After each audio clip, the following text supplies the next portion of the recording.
Alhamdulillahirabbil alamin wassalatu wassalamu ala asyrafil anbiya wal mursalin sayyidina Muhammadin wa ala alihi wa sahbihi ajma'in.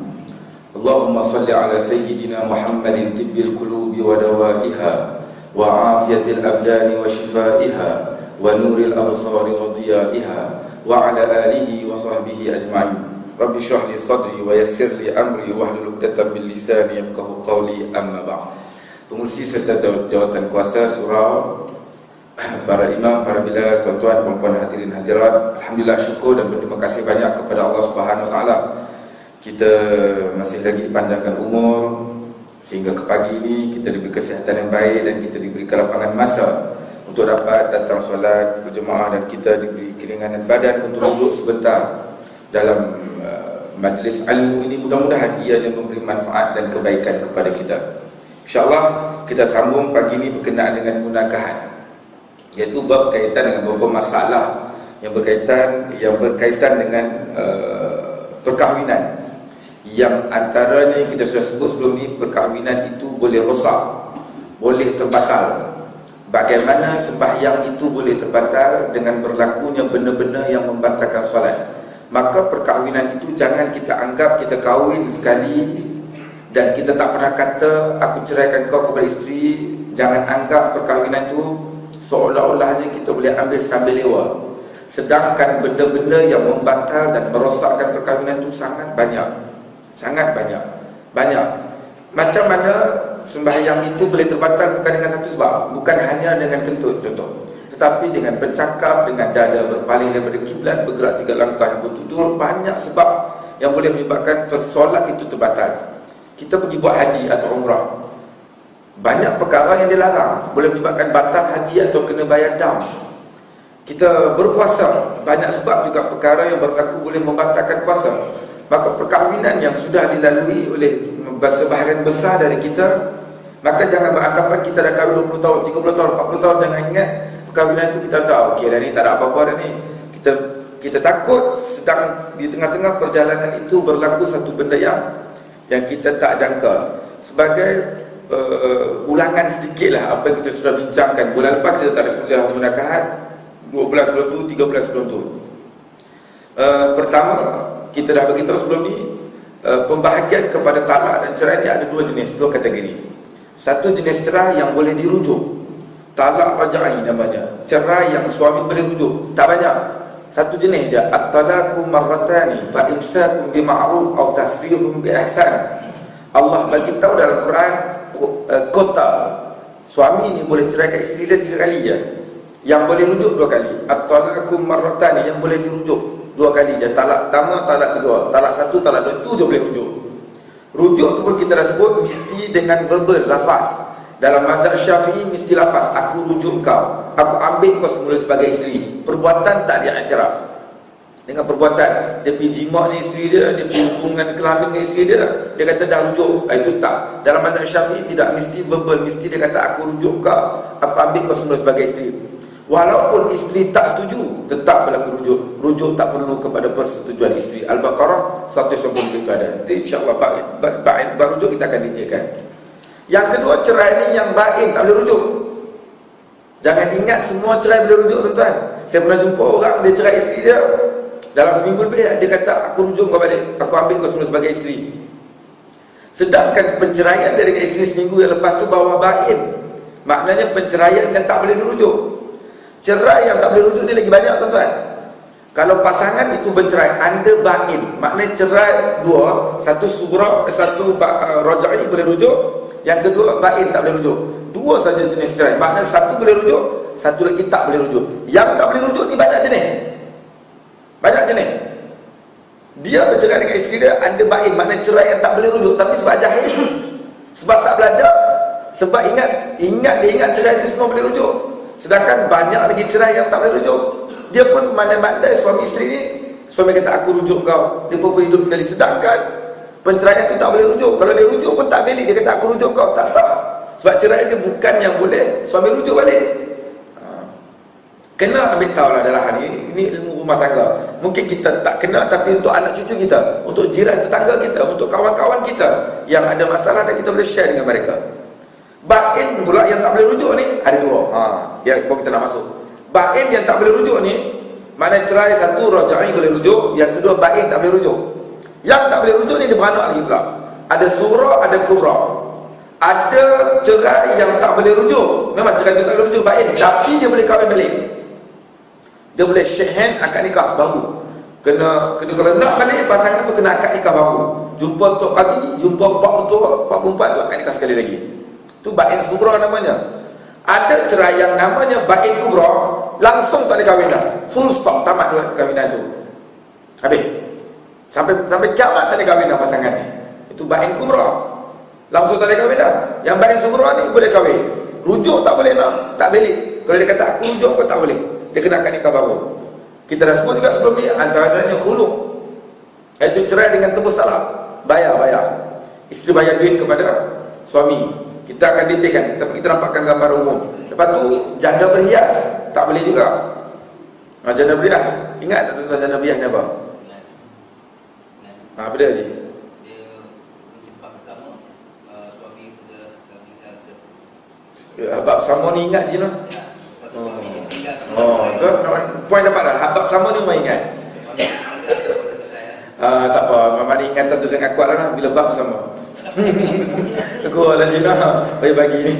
Okey, tak apa bagus. Itu terma bahasa Melayu. Janda berhias. Apa maknanya? Macam yang kita sebut tadi tu. Maknanya dia kahwin, tak sempat hubungan kelamin. Bercerai pasangannya, kesian dia. Tak sempat hubungan kelamin lah. Bukan tak ada anak lah. Ramai orang kata tak ada anak. Bukan, tak ada anak. Kadang-kadang 400 kali dah hubungan kelamin. Tapi tak ada anak, tak ada rezeki. Bukan cerita tak ada anak. Ceritanya dia kahwin, dia tak ada hubungan kelamin. Bercerai dia. Maka perempuan ni tak ada adab. Hari ni bercerai, esok dia kahwin lain dengan lelaki lain. Itu maksud dia. Janda berhias terma bahasa Melayu lah. Okey, lepas tu orang yang diceraikan talak satu, talak dua. Isteri ni kena cerai talak satu, talak dua. Suami boleh rujuk dia lah. Talak satu, talak dua boleh rujuk. Tapi suami tak rujuk. Suami tak rujuk sampai habis iddah. Tempoh rujuk ni 3 kali suci lah. Salah satu guru Allah sebut dalam Quran. Yang kita bincang ni semua dalam Quran kebaikannya. Salah satu guru Allah kata 3 kali suci. Within dalam tempoh 3 kali suci ni lah nak rujuk balik pun lebih kurang 3 bulan je kalau perempuan punya kintaran haid tu sempurna. Tapi suami tak rujuk dalam tempoh 3 kali suci, 10 tahun dah bercerai. Jumpa balik, nak balik, boleh tak? Boleh, tapi akan nikah baru. Contoh kes Hatan yang dari Jorobak ke Jorobu tu. Dia bercerai dengan isteri dia, lebih kurang 10 tahun dia kahwin balik dengan isteri yang sama yang dia pernah ceraikan 10 tahun yang dulu. Sebagai contoh. Okey, itu kita dah bincang. Ini sebagai ulangan sikit. Ini baru masuk yang kita belum bincang lagi. Bain kubra. Bain kubra maknanya kalau orang bercerai ada bain kubra, pasangan ni forever tak boleh kahwin balik dah. Habis. Habis. Dahsyat ini. Ada dalam masyarakat ada. Yang pertama cerai itu namanya li'an. Yang kedua talak 3. Talak 3 dia ada pengecualian, kita akan bincang lagi. Tapi kita masuk pagi ini perbincangan kita detail berkenaan dengan li'an. Li'an ni apa? Salah satu bentuk penceraian dalam Islam. Salah satu bentuk penceraian dalam Islam, dan boleh tengok dalam surah An-Nur. Dalam surah An-Nur 6, 7, 8, 9 itu ada Al-Quran itu. Kita akan masuk. Tapi itu yang kita bincang pagi ini insyaAllah. Pengertian li'an. Li'an menurut bahasa Arab berasal daripada perkataan terbitan atau masdarnya, kata pokoknya al-la'nu, yang berarti laknat. Al-la'nu. Li'an asal perkataan masdarnya, kata pokoknya al-la'nu. Laknat kau, laknat sangat teruk ni.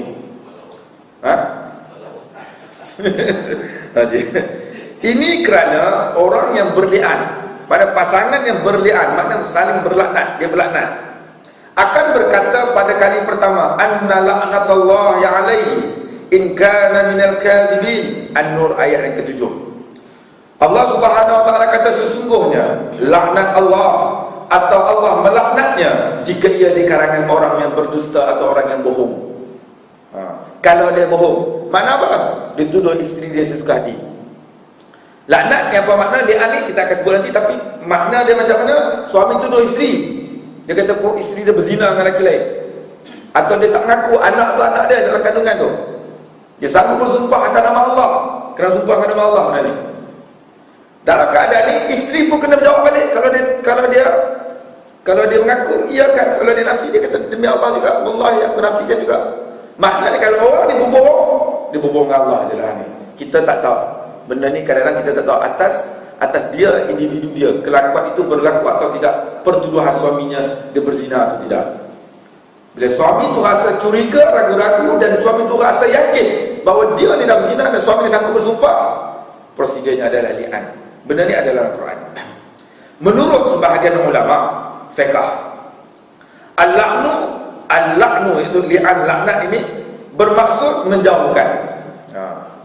Sebahagian dia kata menjauhkan li'an ni sebab apa? Sebab bila kata jauh ni, dia menjauhkan. Ada cerai boleh rujuk, mana baik balik. Ada cerai walaupun tak boleh rujuk, tapi boleh kahwin balik dengan akad nikah baru. Yang ni langsung tak ada. Sekali yang li'an, habis forever, habis lah. Habis. Cina buta tak boleh dah ni. Cina buta atau Cina buta? Talak 3 nanti kita bincang. Dia ada ruang lagi.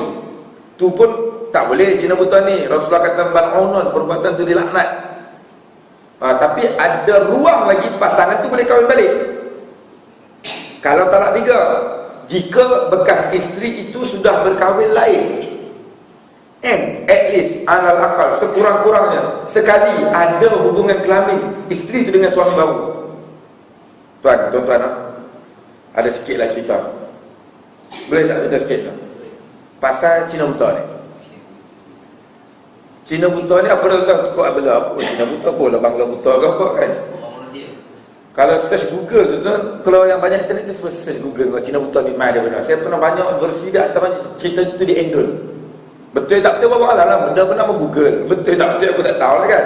Tak apalah, tak percaya lah tu, sekadar cerita dongengan lah. Betul lah, tak betul pun berarti lah. Sebab dia upah Cina buta tu pergi apa? Pergi nikah dengan bini dia, isteri dia. Kalau hak celek betul tuan dia tak percaya. Sebab dia kata nikah dengan bini dia, comel bini hang tak jadi cerai. Maknanya pasangan ni bercerai talak 3, nak kahwin balik tak boleh, cannot. Nak rujuk pun tak boleh, sebab dia baik pun tak boleh. Baik talak 3 habis tak boleh apa dah. Tapi dia ada istisna, dia ada pengecualian. Macam mana? Kalau bekas isteri tu dah kahwin lain, and sekurang-kurangnya sekali ada hubungan kelamin dengan suami baru tu. Suami baru menceraikan dia, habis iddah, baru boleh kahwin balik dengan suami lama. Dia zero balik, reset, kosong-kosong balik talak dah. Tapi siapa dia nak buat macam mana? Bukan tentu semua orang lelaki nak dengan isteri dia tu, bukan isteri dia. Atau kalau seorang lelaki dah kahwin dengan isteri dia, belum tentu dia nak cerai berapa tu. Risiko ni, gaya ni punya aku ni.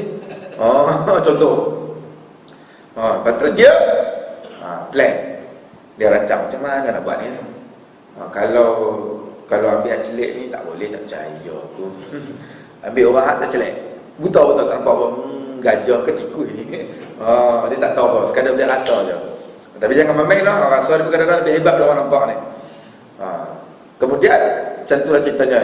Suruh Cina buta mana tu, upah lah senang kata. Perbuatan tu Rasulullah kata mal'unun, dilaknat oleh Allah. Okey. Ada satu orang ni, pasangan ni bercerai talak 3. Bercerai talak 3.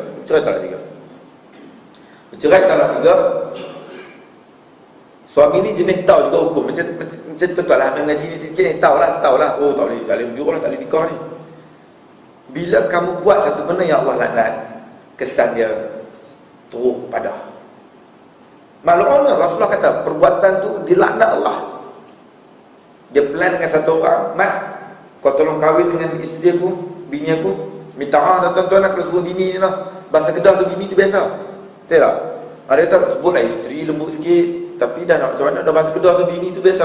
Kalau orang Kelantan lagi lah, Tina, orang Tina, betul kan? Orang Tina, mana orang Tina pun? Orang Tina duduk belakang. Kalau terjemah kata orang Tina, kasarnya Tina panggil. Tapi nak macam mana bahasa daerah, betul tak?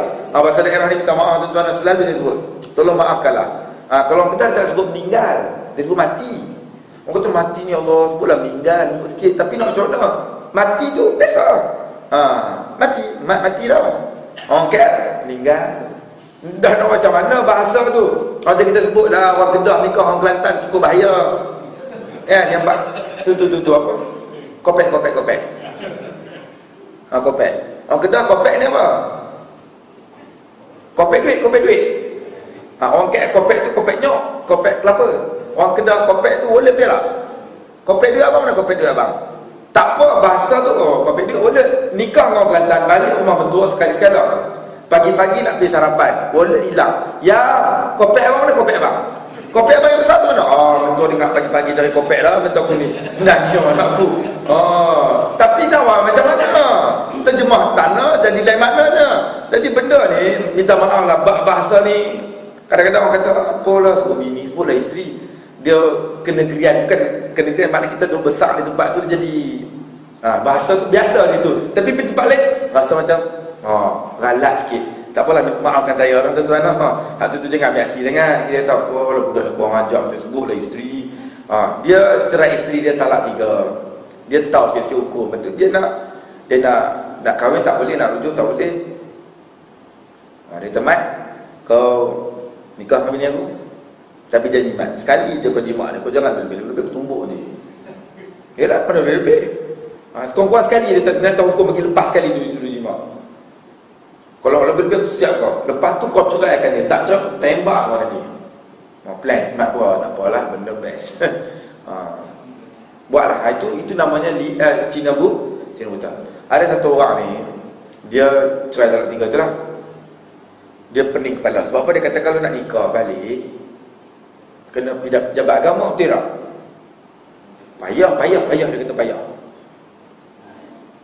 Lepas tu, dia kata takkan nak suruh wali yang akan nikah.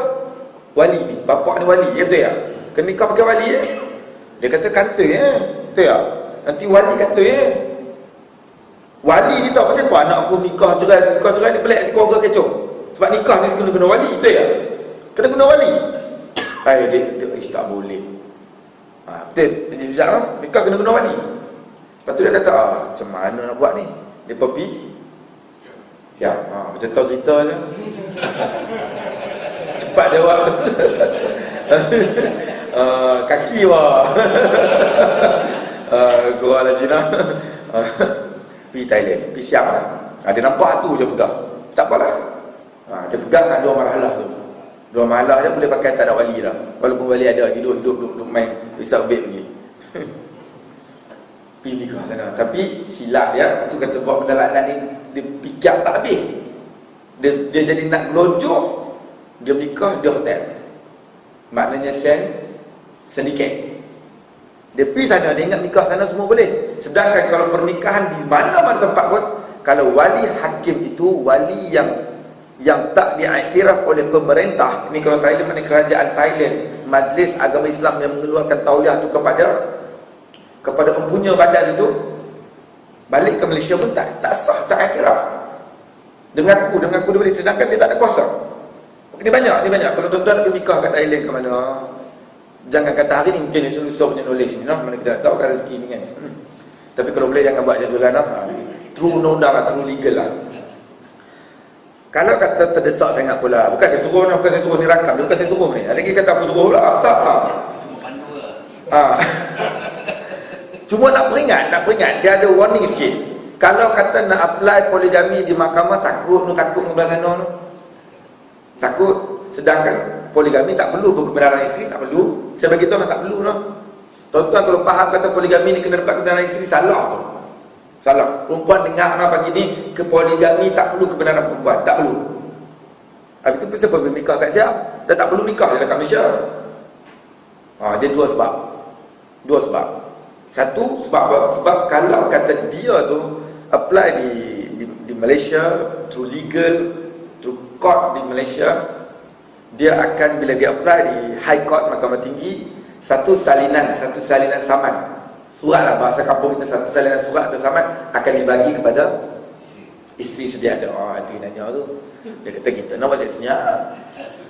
Habis tu panggil apa?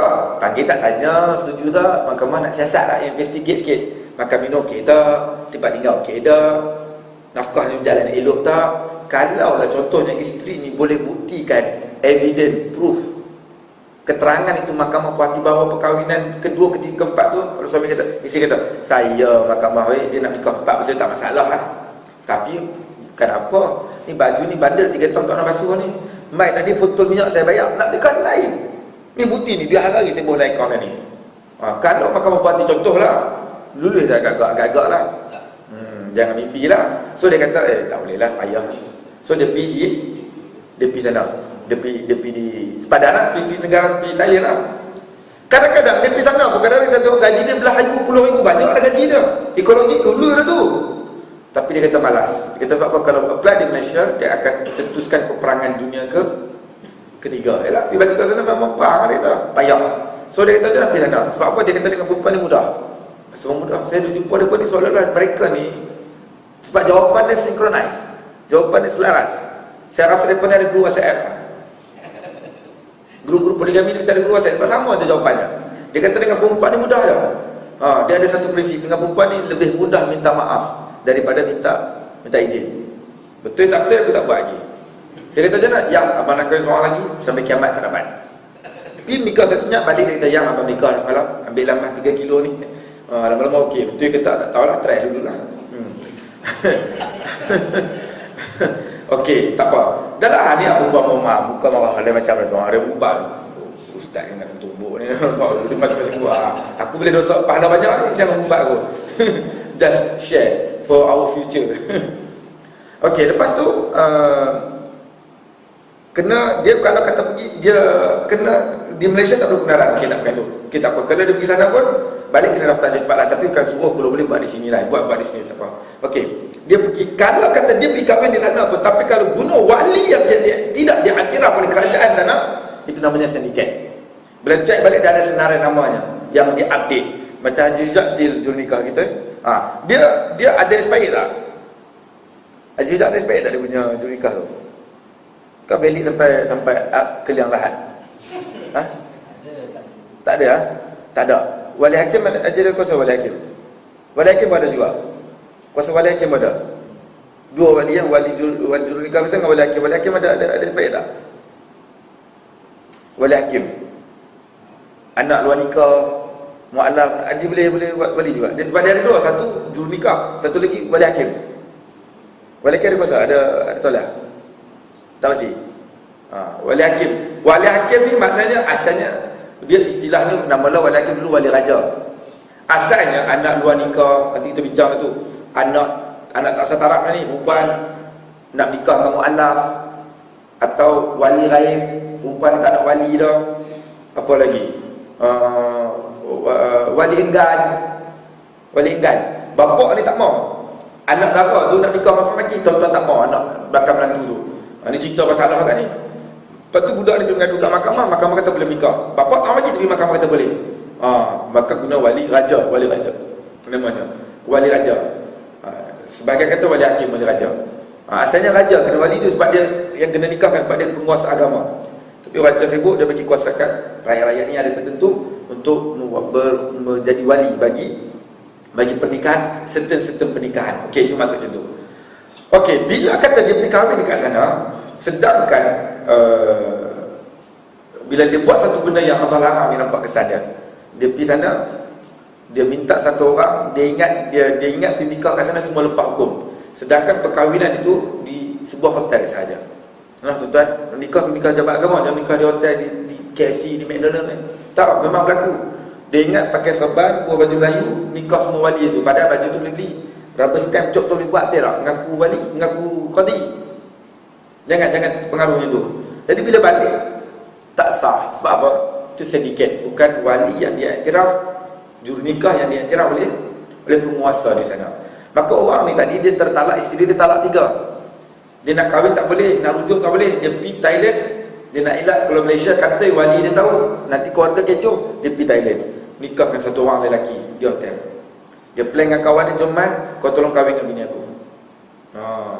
Dia kata malam tu juga jima, lepas tu ceraikan. Sebab dia nak buat prosedur tadi tu. Allahu Akbar, plan. Bila balik-balik tengok rupa-rupanya orang yang menikahkan tu bukan wali yang dia iktiraf. So nikah tadi sah tak? Tak sah. Lelaki kawan dia dapat free lah malam tu. Bagi. Boleh tak dia nak rujuk balik, nak nikah balik kalau dengan orang yang baru? Tak boleh buat apa lah. Allah, lebih panjang cerita tu. Tapi nak sebutnya puan kat situ, janganlah buat macam tu. Maknanya itu Cina mudah sebagai contoh. Makna ada dalam masyarakat ni. Bila dia dah terlepas ataupun dia dah menyesal, tapi tak boleh buat apa, takkan nak yutin, tak boleh yutin lah. Maka li'an ni tak boleh buat apa dah. Cina pun tahu tak boleh dah. Itu nak beritahu je, tak boleh langsung lah. Sebab dia menjauhkan. Itu maksud sebagai ulama kata li'an ni menjauh. Sebab jauh tu, tak boleh apa dah. apa dah. Kahwin tak boleh rujuk, tak boleh, memang teruk sangatlah. Dan dinamakan kedua-dua orang yang saling berlian itu dengan perkataan tersebut kerana li'an itu risikonya adalah berdosa dan dijauhkan selama-lamanya dari rahmat Allah kerana salah seorang daripadanya mestilah berdusta, maka ia dilaknat oleh Allah. Ada juga yang mengatakan kerana masing-masing menjauhkan kawannya dengan pengharaman buat selama-lamanya. Maksudnya di sini, kalau kata dia berlaku li'an, sebab apa? Mungkin ada salah seorang yang nipu. Yalah, yang ni tuduh, yang tu nafi. Sama ada betul tak, kita tak tahu.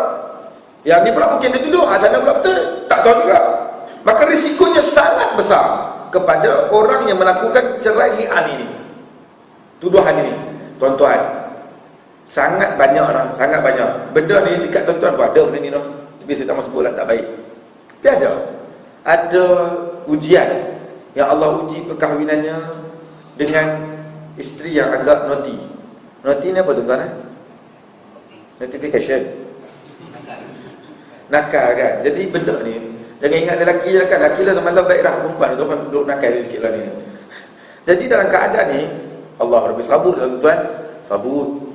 Isteri kawan dengan orang lain, ada affair dengan orang lain, sabut. Allah Rabbi, tidak ada ketenangan dalam hidup. Jadi kita tak nak fokus hidup. Tuan-tuan mungkin tak ada yang uji macam tu, tapi kalau orang yang diuji macam tu macam mana? Duk WhatsApp dengan orang lain, duk kontak dengan lelaki lain, duk berhantar gambar dengan lelaki lain. Allah Rabbi, sangat takut. Minta Allah pelihara rumah tangga kita. Minta sangat. Benda tu kalau kata Allah nak uji, Allah tak tahulah. Tapi kita tengok orang lalu ni sangat kesianan. Kita doa supaya dia selamat dan kita juga dipelihara oleh Allah SWT. Tadi sebutnya, bila dah terlampau marah, banyak evidence dengan zaman dah segala-galanya dalam ni, gambar dirakam, video dirakam. Allah Rabbi, maka benda ni tak mustahil. Benda ni tak mustahil. Dia sangguplah, dia kata tak apa lagi dah dapat isteri macam ni, maka benda tu akan boleh berlaku. Tuduhan macam ni yang kata li'an ini. Li'an dari istilah bermakna beberapa kalimat yang dimaklumi khusus untuk dijadikan sebagai hujjah bagi mereka terpaksa atau ingin melemparkan tuduhan berzina terhadap isterinya yang telah mencemarkan maruahnya dan nama baiknya. Li'an pada istilahnya suami tuduh isteri berzina. Itu jangan sebut curang lah, curang tu umum. Dia tuduh isteri dia berzina. Itu. Tapi tak cukup. Dia kena ada beberapa prosedur yang lain, macam mana surah An-Nur sebut. Sejauh mana li'an ini dibenarkan dalam agama kita? Apabila seseorang lelaki, suami, menuduh isterinya berzina dan isterinya pula tidak mengaku dengan tuduhan itu, dan suami tidak menarik balik tuduhan, maka mereka berdua dibenarkan li'an. Contoh, dia tuduh kau zina. Sampai tengah perbicaraan, sampai tengah jalan, suami kata, Isya, aku rasa tak apa nak kuat ni bukti aku ni. Sekadar hearsay. Apa hearsay? Dengar cakap. Atau sekadar yang meragukan. Berat ni dia kata. Dia cancel balik tuduhan, dia tarik tuduhan. Boleh. Nanti kita akan jumpa, suami ni kena sumpah tau. Bukan tuduh dia kena sumpah nanti. Baru sumpah sekali, dia cancel balik. Tak apa. Dia sumpah dia 5 kali. Allah suruh sumpah 5 kali tadi. Dia anik dia sumpah 5 kali. Kita akan jumpa nanti. Al-Bukhari meriwayatkan daripada Ibnu Abbas radhiyallahu anhu, ini cerita punca li'an ini, bahawa seorang sahabat Nabi sallallahu alaihi wasallam yang bernama Hilal bin Umayyah telah menuduh isterinya berzina dengan Syarik bin Sahbah. Seorang sahabat namanya Hilal bin Umayyah. Hadis ini diceritakan oleh Imam Bukhari. Hilal ni seorang sahabat Rasulullah. Hilal ni bulan-bulan. Dia tuduh isteri dia berzina dengan seorang lelaki namanya Syarik bin Sahbah. Nama betul orang. Syarik ni orang yang menyekutukan lah. Isim fa'il. Syaraka yashriku syarikan. Orang yang syirik. Orang yang isim fa'il, dia melakukan syirik tu. Allah, nama macam tu noh. Dia tuduh dia berzina dengan isteri dia. Lalu baginda Nabi SAW mengatakan kepada Hilal, kamu mesti kemukakan keterangan saksi atas dakwaan kamu itu. Dia pergi jumpa Rasulullah. Dia kata, Rasulullah, dia kata isteri dia berzina dengan lelaki lain yang nama Syarik bin Sahbah. Rasulullah kata, hang kena bawa saksi. Sebab tuduh orang zina kena bawa 4 orang saksi. Kalau tidak, hang kena qazaf. Itu hukuman dalam agama kita. Dalam surah An-Nur ke ayat 3 atau 4, tak silap saya. Tengok, ada semua. Kena bawa saksi. Tuduh orang zina kena bawa saksi. Tak bawa saksi, hang kena balik. Sama ni nak jaga 80 kali sebatan. Ini tuan-tuan, benda ni Allah mention kesalahan dan Allah mention punishment dia. Ini bawah hudud. Jangan main. Maknanya kalau kita tolak apa? Kita tolak Allah. Jangan pandang lekeh tuan-tuan. Zina az-zaniyatu waz-zani fajlidu kulla wahidin minhuma mi'ata jaldah. Orang zina lelaki perempuan ni sebab 100 batang. Kalau dah kahwin rejam sampai mati, tiba-tiba kita kata tak sesuai, kita kata kolot. Jangan. Makna kita kata Allah yang kolot. Tu je. Sebab tu dalam Quran. Bukan Imam Syafi'i reka buat. No? Tuan-tuan, mulut tu jangan cerupa tangan. Benda yang berkait dengan agama ni hati-hati. Sebab takut akidah kita rosak. Haji buat 40 kali dah, umrah 400 kali dah, semayang pakai kedai hitam dah. Tapi mulut tu tak kena jaga. Tolonglah ni berakidah. Berakidah kena mulut ni jangan duk cerupa sangat. Berkait dengan akidah kita dengan Allah Subhanahu Wa Taala. Maka dalam ni antaranya juga tuduh orang zina, kalau dia tak bawa saksi dia kena 80 kali sebatan. Qazaf. Duduk di bawah, tuduh orang zina. Dia boleh dikenakan, dia duduk di kesalahan bawah yang boleh dikenakan hukuman kalau dia tak boleh bawa orang saksi. Okey. Dalam hadis Rasulullah kata, hang kena bawa saksi. Kalau tidak ada, kalau tak ada saksi, Rasulullah kata, aku akan jatuhkan hukuman sebab belakang kamu dengan had qazaf. Rasulullah kata, kalau hang tak boleh bawa saksi, had qazaf 80 kali sebatan. Sepakatan ni hadis. Maka Hilal ni suami yang menderita tadi tu, tengok isteri dia tu. Dia jawab kepada Rasulullah, ya Rasulullah, apabila seorang daripada kami melihat seorang lelaki sedang berzina dengan istrinya, apakah ia perlu pula menjadi saksi? Dia tanya ke Rasulullah balik, aku ni suami, aku tengok isteri aku berzina dengan orang lain, takkan aku keluar menjadi saksi? Conversation. Dia berbahas, dia minta kepada Rasulullah. Tapi tak ada pula Rasulullah penjarakan dia, tak ada pula Rasulullah buang negeri dia. Maknanya pemimpin dia kena twist. Maknanya kena dengar juga dia jahat tu. Dia yang tahu suami isteri dia macam tu. Baginda Nabi SAW tetap menjawab bahawanya keterangan saksi tetap diperlukan sekiranya tidak ada had qazaf. Had ni hudud lah. Had ini plural. Mufrad satu. Hadani dua. Hudud jamak. Had ni sempadan lah. Had ini border. Had. Ni had tanah aku, ni had tanah hang. Had. Orang Melayu guna had. Sempadan. Hadani dua sempadan. Hudud sempadan. Hudud tu maknanya sempadan. Yalah, kita hidup di dunia ni bebas buat. Tapi ada sempadan. Buat apa tapi jangan berzina. Buat apa tapi jangan kompak. Buat apa tapi jangan minum arak. Macam tu. Mana ada sempadan. Hudud ni, hak ni, benda yang Allah sebut dalam Quran dan Allah bagi tahu kesalahannya, apa hukumannya. Dan juga adalah hadis Nabi SAW. Bukan ijtihad manusia lah. Bukan ijtihad manusia. Bukan ijtihad Imam Syafi'i ke Maliki ke, bukan lah. Makna benda ni kita kena, akidah kita kena terima sebulannya. Jangan kata apa-apa nampak ni. Sebab ianya agama punya keimanan dan tanggungjawab kita. Rasulullah kata tak. Had qazaf ni sebab tu akan dijatuhkan ke belakang kamu kalau hang tak buat saksi. Sebab hang tuduh Allah. Kemudian Hilal bin Umayyah yang isteri dia berzina dengan orang ni berkata lagi, demi Allah yang mengutuskan kamu dengan hak. Kamu ni diutus dengan kebenaran, keadilan. Sesungguhnya saya adalah orang yang benar dan mudah-mudahan Allah Subhanahu Wa Taala akan turunkan hukum yang akan menyelamatkan belakang saya daripada hukuman sebatan itu. Dia kata, kamu diutus dengan agama yang benar, agama keadilan. Mudah-mudahan Allah Subhanahu Wa Taala turunkan satu ayat yang menafikan atau menyelamatkan belakang saya daripada sebatan qazaf. Tiba-tiba Jibril alaihi salam malaikat yang membawa wahyu turun dengan membawa firman Allah Subhanahu wa taala. Surah An-Nur bermula ayat 6. A'udzubillahi minasyaitonir rajim.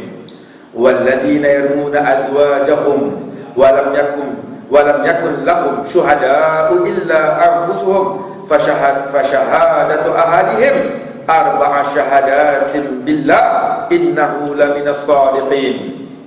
Wal khamisatu anna la'natallahi 'alaihi in kana minal kadhibin wa yadra'u 'anha al'adab an tashhada arba'a syahadatin billah innahu laminal kadhibin wal khamisati anna ghadaballahi 'alaiha in kana minas shadiqin. Sesungguhnya yang bermaksud dan orang-orang yang menuduh istrinya berzina sedang mereka tidak ada saksi yang mengesahkan kebenaran tuduhan itu, hanya dirinya sahaja yang menjadi saksi. Dalam kes ini dia anak suami ni tahu isteri dia berzina dan dia seorang yang tahu, tak ada orang yang tahu. Bagi seorang yang menuduh itu, hendaklah ia bersumpah dengan nama Allah.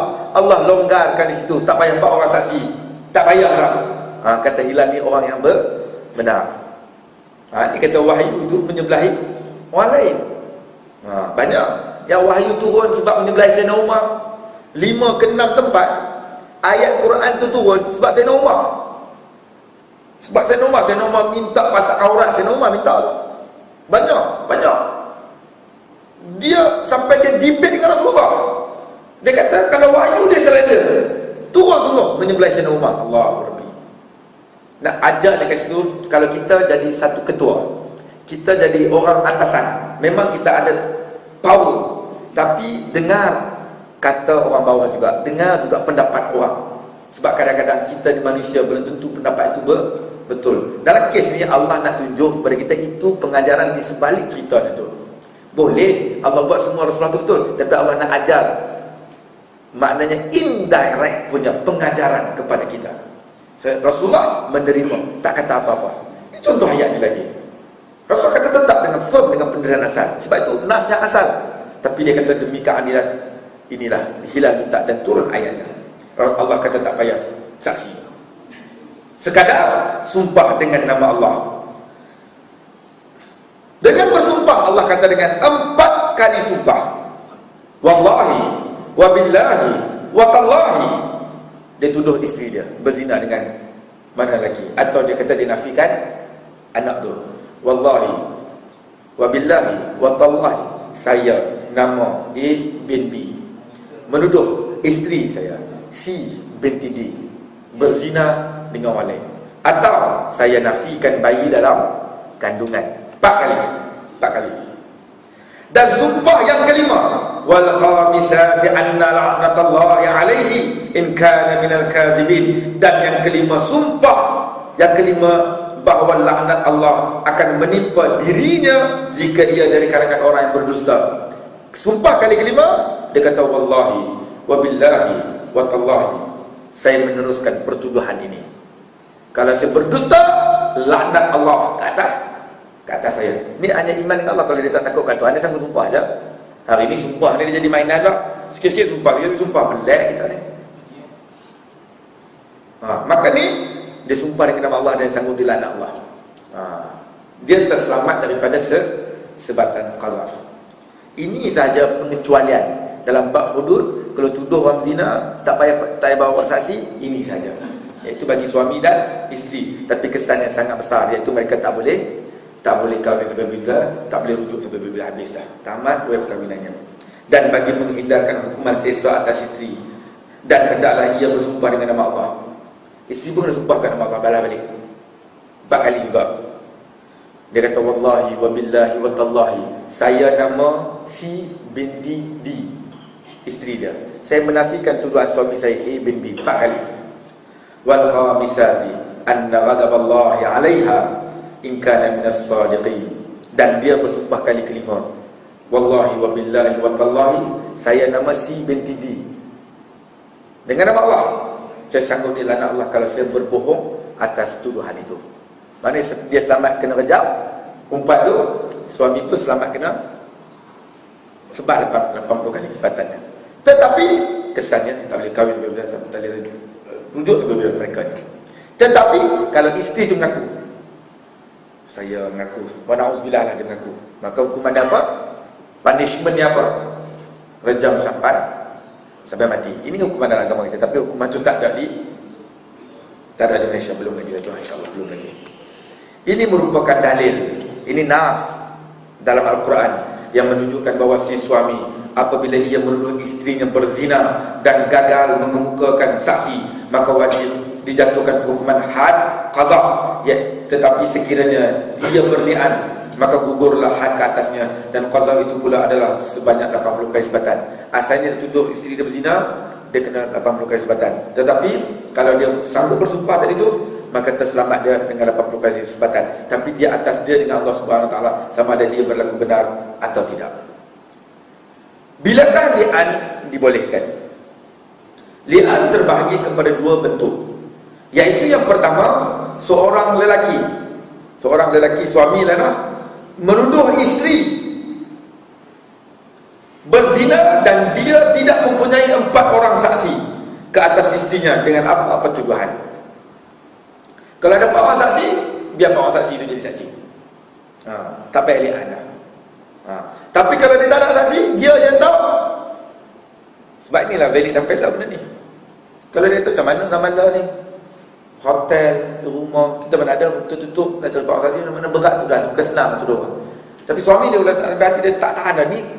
Ni pasangan hidup dia, tapi sanggup apa panggil, menduakan suami tu. Allah, sangat besar ujian tu. Maka dia nak tuduh macam mana saksi, maka dia ni ada jalan keluar. Kalau dia tak sangat perik, maka bagi orang ni li'an itu. Atau dia menafikan bayi dalam kandungan. Dia kata macam mana hang ni bila mengandung, aku dengar hang tak bersama ni setahun dah, pelik ni. Aku tak bersama dengan hang ni setahun dah, tapi macam mana boleh mengandung 4 bulan ni? Contoh macam tu. Dia ragu-ragu. Okey.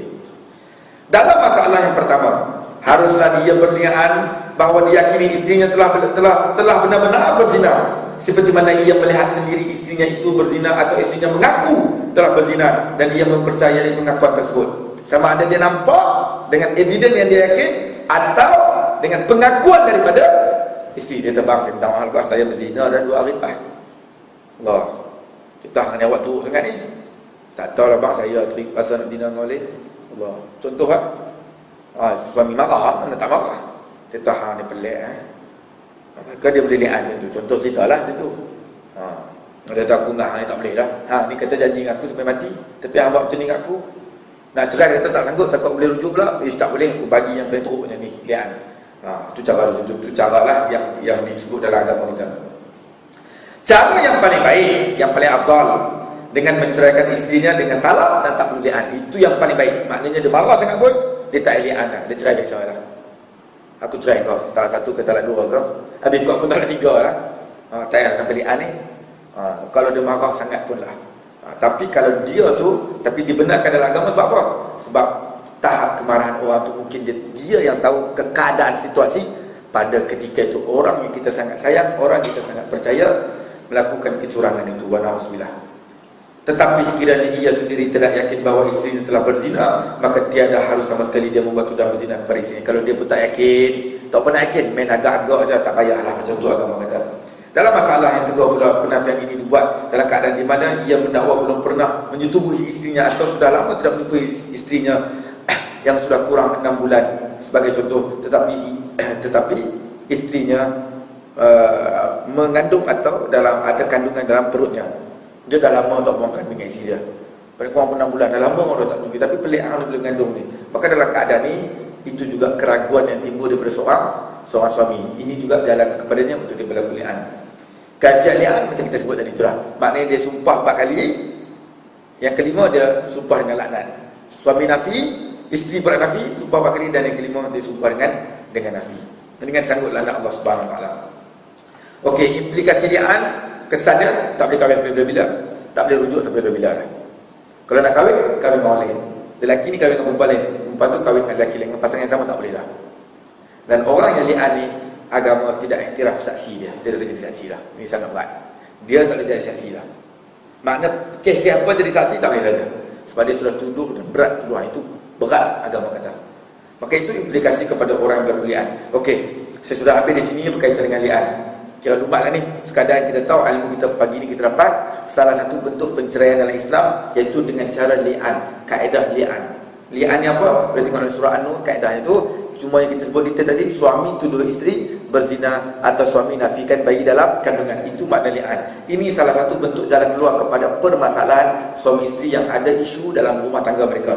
Tuduhan ni bagaimana ianya sangat berat dan tak boleh kahwin balik dan tak boleh rujuk balik. Sangat berat. Okey, saya sudah selesai ni, saya berhenti di sini dulu lah. Ada soalan tak? Tak ada lah. Okey, kalau tak nak saya berhenti di sini dulu, saya minta maaf banyak-banyak terkasar bahasa.